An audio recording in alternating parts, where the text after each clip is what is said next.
Welcome to the Tech Egg. Don't get scrambled. Enjoy the video. Begin by inspecting the back of your monitor and your computer carefully. Look for HDMI, DisplayPort, VGA, USB-C, and USB-A ports in plain view. Confirm which cables you already own and measure reach with a 6-foot cable. If your laptop only has USB-C, keep a spare USB-A to USB-C adapter nearby.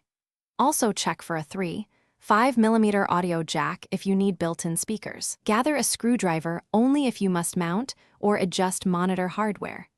Clear a flat workspace to prevent cable damage and tangles. First, plug the monitor power cable into a grounded outlet and switch the monitor on.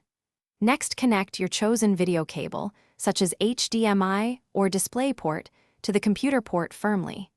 Use a 6-foot cable so the monitor sits comfortably on your desk.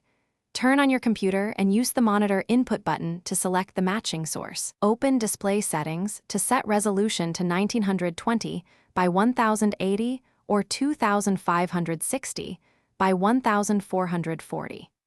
Choose a refresh rate of 60 Hz or 75 Hz, depending on your monitor specifications. If you have a wired keyboard, plug it into an available USB-A port on your computer. Use a USB-A to USB-C adapter if your laptop only offers USB-C ports. For a wireless keyboard, insert two AA1.5V batteries and connect the included USB dongle to a free port.